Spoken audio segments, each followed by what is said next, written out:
in that assassin playstyle and set the tempo.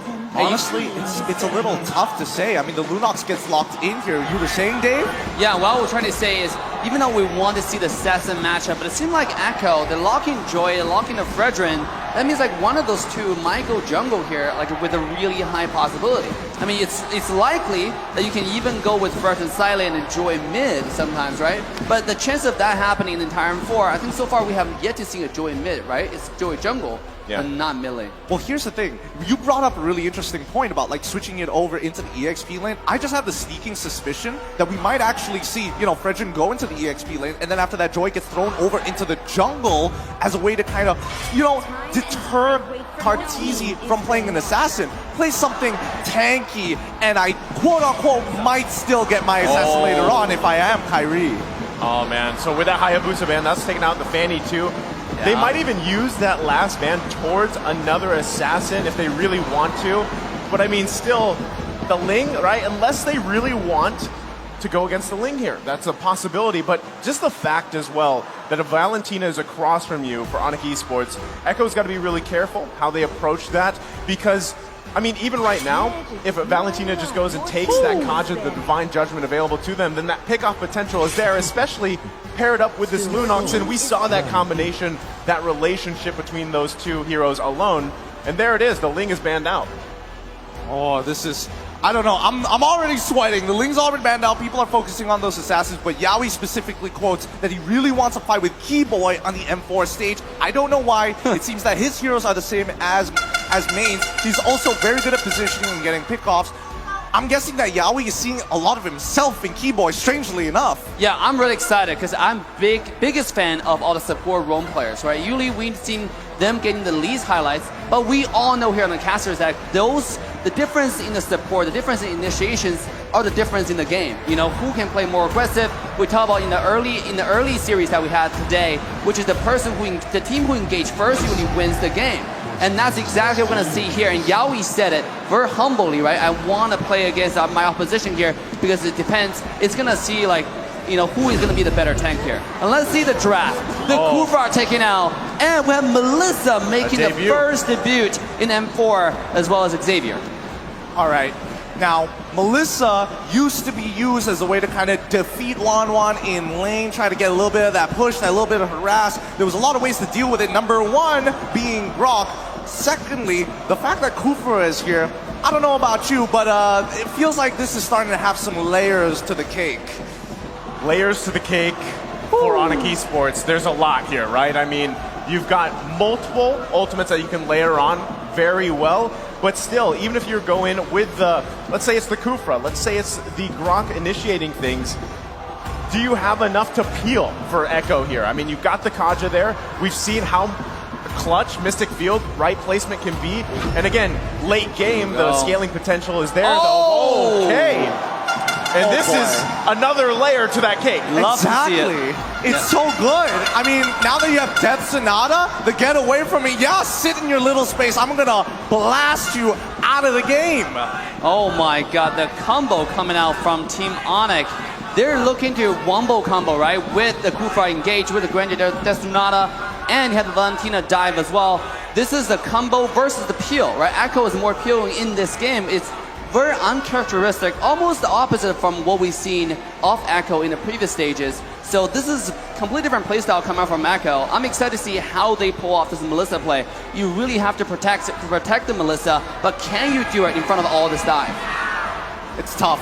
It's a really tough one here. The only way to decide it is when we jump into the land of dawn. Have a look at the audience here right now. Whether you're from the Philippines or whether you're from Indonesia, the watch party outside as well. Good luck to everyone because this battle is going to be bloody. Welcome to game number 1 in this best of 5 between Onic Esports up against Echo. Man, just like that, jumping into this one. And I gotta say, the crowd here feels in a way different because I feel like there's actually some people on the Philippine side that love Kairi too, and of course Coach Yeb. So you have these different chants going on here. But again, the team that strikes first blood in the series is going to be massive for them.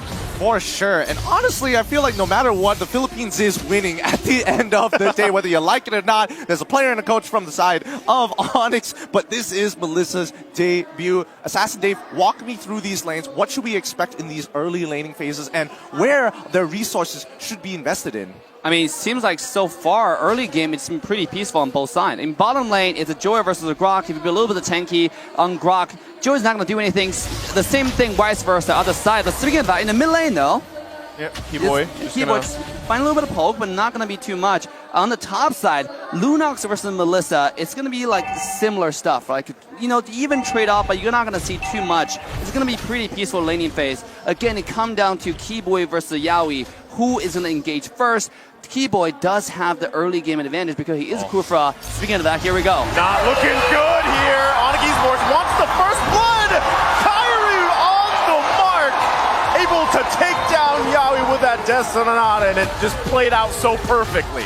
I don't know about you, but it does kind of feel that Onyx needs to make that first move all the time. They cannot play defensively against Echo, and Echo generally is going to be much better at the counter engaging, stopping this aggression. So now they have to take full advantage of the early game to start their lead.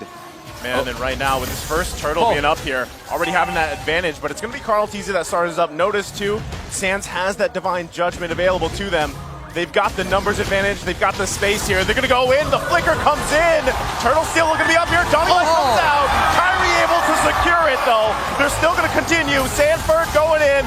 Boots trying to get away here. Carl Teasy, a Bracer grab.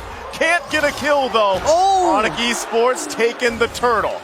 Wow, that was disgustingly close to a steal there coming in from the Xavier overall. Didn't have the Enlightened form just yet, but if he did, I think that might have been the difference maker. But so far, Echo played it well. They only got caught up once, way before the turtle. But in that situation, you would expect more from Onyx. They're playing more discipline this time and showing a lot of respect to Echo. And this is why this is a grand final worthy type of level gameplay, right? You saw the turtle gameplay. It's Sanford on the Joy going to the backline, but Kurfa, Keyboy with a beautiful skill 2, canceling the skill 2 of Joy, so Joy cannot dash, which allowed Kyrie to have the room to dish out the damage. Same with the Grok, same with Boost, right? Beautiful zonage to the entire side of Echo, which allowed the Granger to secure the turtle and actually walk away safely. You know, I actually thought Echo was going to find like a retaliation, a kill or two, especially on Boost, who was so deep. But their objective was really clear and execution was crystal. Yeah, I think they also understand that right now isn't the time to fight. They do have their ultimates, and yes, they're a little bit more ultimate reliant, but at the end of the day, it's still the items, the numbers here. Easy might be in some trouble. Okay, they jump in for Carl Teasy. Should be fine, though, but it's 4 members here for Onyx Esports. Going to back off for now, and, you know, like you guys were saying, it's really... Echo Philippines does not have the firepower yet, especially we don't actually know how this Melissa is going to work out so far because it's the first time it's come out in the tournament. And you do know that Melissa needs some time to build up here. Comparison, especially when Kyrie is running the Granger, a lot of that damage, a lot of that burst is already coming out through those skills of the Granger. So looks like they're going to put some focus here now. Yaoi going to back off for now. Keyboy there to help as well. So nothing for now. Well, I think if we're talking about Melissa, we need to categorize her, right? Anybody who uses the Golden Staff are 2-item marksmen, or what I like to categorize as 2-item marksmen. Melissa kind of falls into the category of Irithel, where you kind of need 4 items before you feel almost unstoppable. Well, here we go. Yaoi going to flicker in. Divine Judgment. They're going to find Boots. He wild charges out, though. Carl Teasy securing the turtle for now. They might still press the situation here. Keyboy going to take a couple hits. Should be able to disengage just fine. And now it's going to be a fight here for this purple buff. Divine Judgment on Carl Teasy. The Terrify's there. Can they grab the kill? Keyboy with a revenge. It is Kyrie that takes down Carl Teasy. Wow. Beautiful. What a beautiful play there coming out from Sans, copying the Divine Judgment and actually wombo comboed along with Keyboy, right? He with the pull and with the ball. It was the ultimate from Kufa. It's absolutely beautiful to watch. At the same time, I gotta say, this is some like downside of Granger when you pick this character. You can't really get territorial control because this character is so easy to dive onto.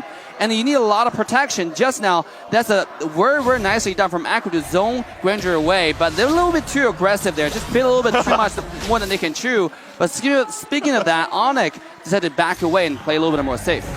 I do that too on when I play Kufra. You know, where am I going? Where am I going? Where am I going? Which way is it going to go? It feels like Here we they're go. really dedicated to this top side, though. Oh, He's going to charge up. Onyx Esports taking the disciplined route. They grab that tier 1 turret. Disengaging for now.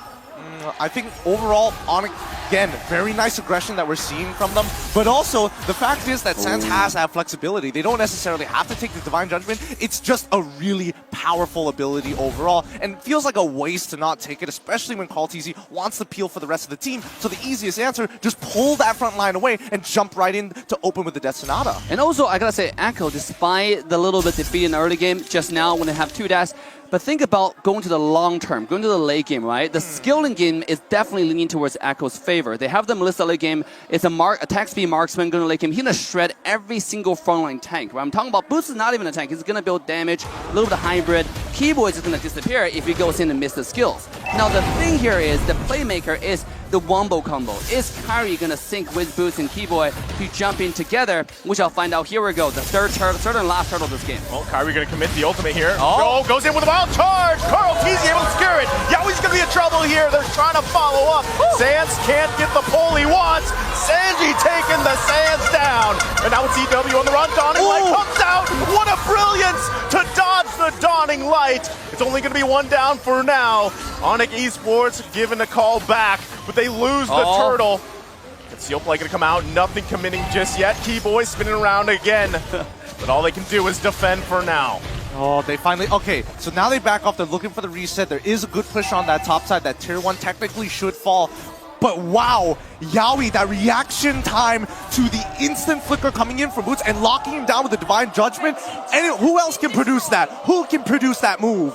Yeah, but going to the late game, you know, I also want to go back to the point that Echo is playing the scaling game, right? Now, scaling me, and they're winning. You know, you have Senji under this Xavier.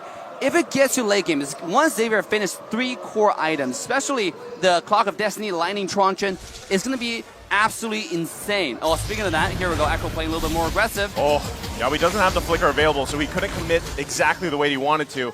But it just backs off for now. Again, they got to respect this damage also coming out from Kairi. You saw he just picked up that Malefic Roar. He's going to hurt much more. Keyboy going to charge up. Under the turret he goes. Getting out the flicker. He's going to get Divine Judgment himself. Dawning Light comes out. It's Benny Cutie with a kill here. They're going to back off, still taking their time. They're happy with the 1 kill. And Onyx Esports going to back off. That was so nice. Now we have a very clear idea of how Echo wants to play, right? It's a hook, spear, and shield strategy. Very similar to Mincetar. You look to hook that one person in, the Call TZ comes and blocks as much damage as he can so that Onyx cannot follow up with the Death Sonata. He just needs to be in the right place at the right time. At the same time, that does mean the bottom tier 1 tower is in trouble for the side of Onyx. But Echo now, with the pressure they gain, they're able to easily push a lot of pressure on the bottom side. Speaking of that, here we come. Okay, Carl TZ was there. He had the vision. Lord's going to be up now. Both teams, you're going to see them just kind of ensue this Lord dance. And you got to also keep an eye, right? Sans does have the Divine Judgment. So right now, Echo knows this. They're not going to commit. I mean, topside, Joy has to actually maintain that wave. And Onyx, even though they could want to bait out a fight here, I don't think they want to start it too soon unless they know the positions of the Echo members. And now they're walking up. Like, you can see that Yaoi is very clear where he's going to be. Keyboy looking to engage. Yaoi knows Sanford's going to go in. It's Kairi that secures the Lord. Sans going to be trouble. He's going to flicker out. Sanford grabbing the kill. Echo looking for a collapse here. The Dawning Light's going to come out. It misses its mark. Kairi going to be in a bad position. Has to go out. Keyboy, though. Sanji unleashing. Appraiser's Wrath will miss. Not finding the mark, but CW falls as well. And Echo is punishing Onyx Esports. Huge mistake there coming in from Onyx. That Mystic Field into the Tri-Buff, cutting off an extremely crucial funnel point, and just Onyx members walking into it and getting caught up even though it was clear the Mystic Field was active. Oh my god, and that's just showing you how deadly Joy can be on the EXP laner. He literally won week 5, right? He walked in, popped the Vengeance, and what are you gonna do? Sens just died, and Kairi was trying to help. Nobody can help, you know, because he's so tanky. He has immunity to claw control. At the same time, if you hit him, it's like hitting yourself. But worse, he doesn't have a shield, has an ultimate, just to take all the damage that reflects onto you. So, what a beautiful, beautiful character. Beautiful pick here, in this case, to dive on the Kairi and dive on the Sans. Here we go. Gonna come out here. They get the wild charge. But the getaway comes out from Benny Cutie, disengaging the fight.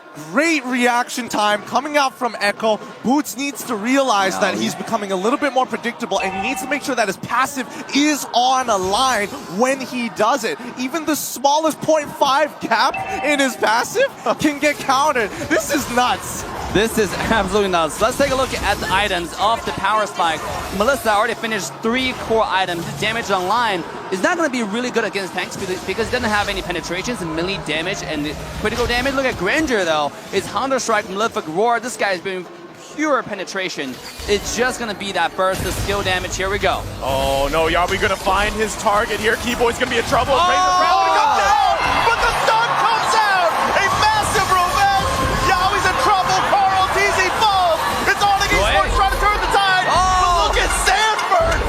Double kill for Benny Cutie as well. It looked so good, but it turned out bad for Onyx Esports. What a counter engage here. You think you're gonna take out your boy Keyboy. He makes the play after absorbing and soaking so much, but Benny QT, Inspire and a quick puppet chunking out 4 people at once. I have to see his items. I need to know, how did he do this? He is building pure burst right now. Speaking of that, it also is a tough pass for CW. He has to find the flanks, he has to find the Ruby DD combo onto the backline, because if he doesn't, this is going to spell trouble or doom for Onyx Esports. I mean, again, this is a skilling game. The later it gets, the worse it gets. And there are 2 hyper carries for Echo side, right? You have to worry about the Xavier, you have to worry about the Joy, you have to worry about the Melissa. I mean, which one do you go to? As long as they don't overlap the position, you have to find the most important one. I think at this point right now, it is going to be Benny QT.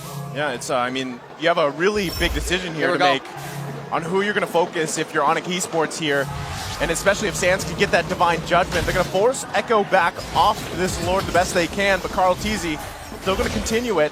They're going to look for the advantage the way they can. Also, Sanford, keep an eye on him, making his way down to the Lord fight. He'll conceal play going to come out. Keyboy going to get caught with the Divine Judgment. Can he get away from there? Tyrant's Rage comes out. Keyboy's still going to be alive. Carl TZ falls into the foot. Mystic Field comes out, Dawning Light, they get the flicker, but look at Sanford! Under the turret he goes! Still looking for another kill! Onyx Esports shutting him down! Paying the price! But Benny Cutie's still here. Boots in a bad position, but Echo's gonna call it off for now. Oh, Keyboy's still alive. My God. Okay, a 2-for-1 trade. It works out for Onyx, but I think now is the right time to talk about battle spell economy right now, because that's the only difference maker for Onyx to be able to get in and out of fights consistently. Without their battle spell, they can't really force out plays. They cannot really get as much value as they want to out of their Wild Charge or even the Tyrant's Rage. Here we go. Another potential fight here, but this Lord is so very important to break even for both sides.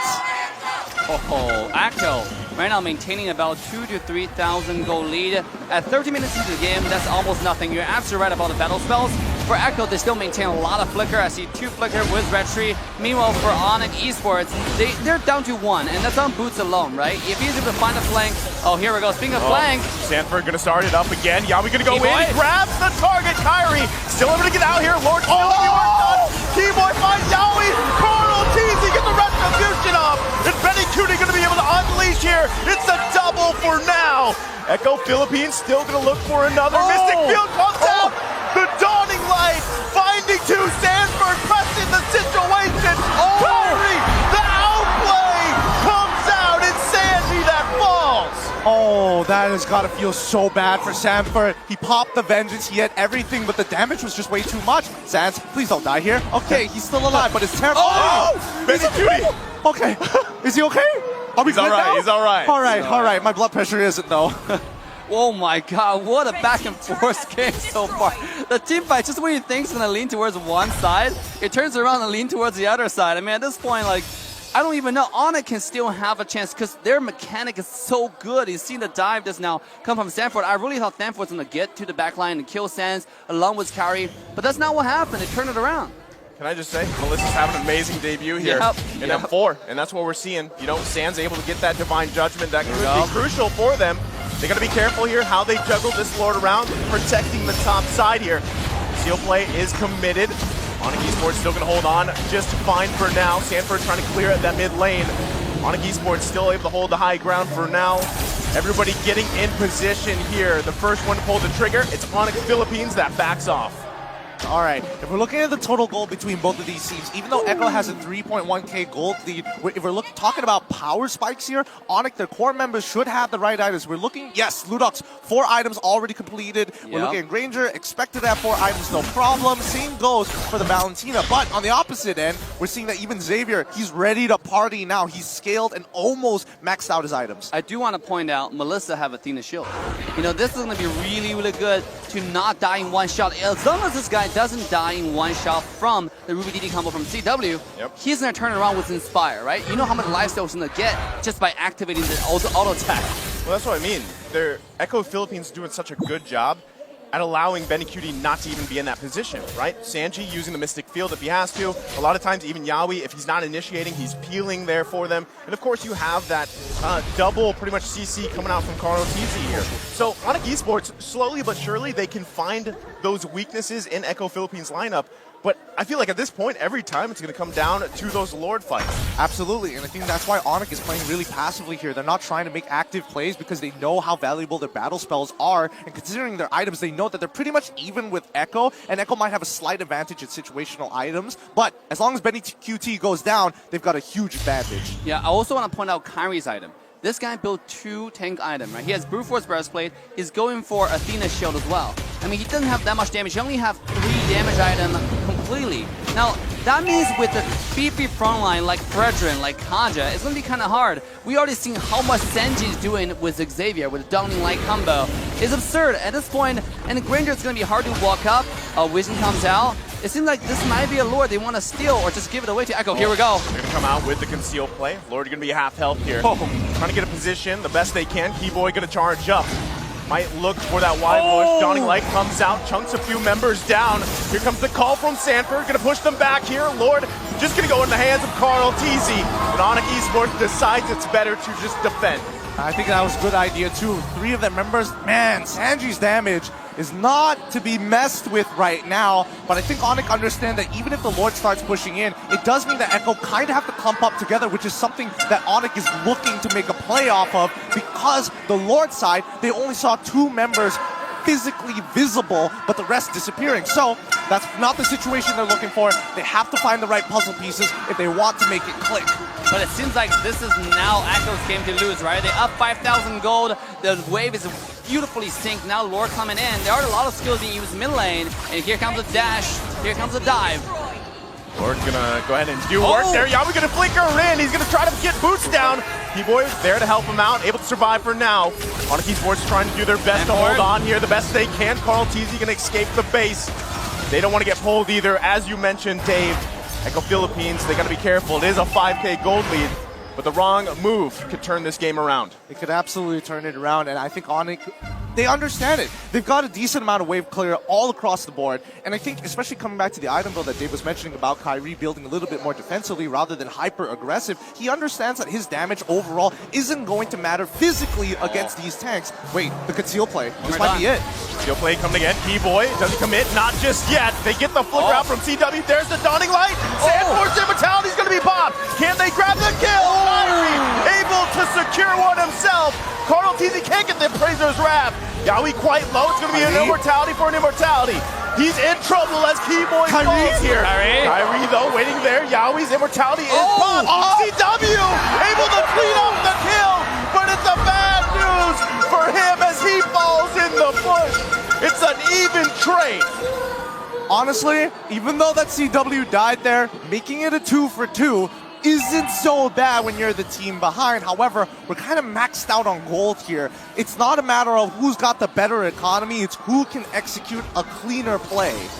Now, I gotta say, one more time, Kyrie's damage is falling off, right? Usually Granger is supposed to skill harder and harder in the late game, but just now you saw he did a full skill 1 damage onto the Fredrin. And it almost did no damage, right? Tickled him. Yeah, just tickled him a little bit. I mean, at this point, you got to be worried about who's going to be the main damage. You even protect Kairi. Is it worse to protect Kairi at this point? I think it's well, I think Kairi is a little more self-sufficient, and I think Yeah. his ultimate is a really useful tool. Let's think of it as utility rather than hard damage at this point, because now they just need to slow them down enough to chase them so that Boots could look for an engage. Sans might be able to get multiple people, but the most ideal one is the Rule BDD combo coming up from CW. Yep. Yeah, you know what I love? Honestly, it's too late for this, but if Boots had the weapon mastery on the Grok, because really, I mean, he hasn't been able to utilize the high-end drive. True. And I feel like, he's picked up those items on that Grok, but still, you kind of lose out on picking that high-end drive instead of having a weapon mastery here. But still, P-Boy gonna go find Sanford here. It's another Lord Dance. As Carl Teasy gonna go ahead and start it up. Onic Esports getting in position here. Notice the positioning as well for Yawi. Might be looking for a pick. Sans does not have that Divine Judgment just yet. He's looking for Yawi as well. Carl TZ keeping it in this area for Echo Philippines. There's Yawi. He's going to pull Boots. Do they engage on this? Carl TZ gets the knockup. Boots goes down on charge, but Zanji falls. CW grab the kill. Pops the Winter Truncheon, but going to fall from Yawi as well. Keyboy reinitiating, but he has to flicker out. Carl TZ gonna force Kairi back here. Now it's Keyboy in trouble. He goes low, can't get away as Sanford grabs a kill. I mean, this is a double core we're talking about. Xavier is a core. Yes, you can kill Xavier, but what about Benny QT? Right, the Melissa, the scariest person on the map right now. That person's untouched. This two never overlap the position. That means there's only one person CW can kill, right? At this point, it's so hard, even if he gets on Benny QT, because the Athena shield is making it impossible to kill as well. Yeah. So I mean, at this point, this is looking increasingly bad for the side of Onic Esports. For sure. I think Onic have a really tough road ahead of them. I feel like Echo has some good protocols, and I think, teams especially need to understand, or maybe even learn from this game, from Echo specifically, the positioning that they have around these Lords. It feels like you cannot fail. I mean, at this point, we've seen this a couple of times now. Onic Esports gonna have to do the defense game for this Lord marching up top, and every time it's gonna give it a little bit harder and harder. And really, I mean, if even the previous fight, Sans, again, was not able to have that Divine Judgment, and that is the key ultimate that he wants to take here, because then at least you can be the one to initiate these fights, especially in the defense of this base. Now Onic Esports, once again, it's a dire situation for them here. Echo Philippines gonna work on this mid turret for now. That's the pull. Keyboy's in trouble. Has the immortality for now, gonna be popped. But he's gonna go down here just now. Wild Charge did come out. Another falls. Dawning Light's gonna come out. They have to work on the Lord. Echo Philippines working on the Crystal. Another falls here. And that's gonna be it as Echo Philippines draws first blood in the series. GG, well played. Echo take game number 1, and the Filipino fans here at M4 are going wild. But this is only the first of a best of 5. Things could easily change, and we have to take a breather for a moment here. Really think about this for a moment, because this technically was the inevitable outcome if you're stretched out for this long. Oh my god, what a game 1. Game 1. And we're all predicting this might go to full 5 best out of 5 games, right? I hope it does. I hope it does.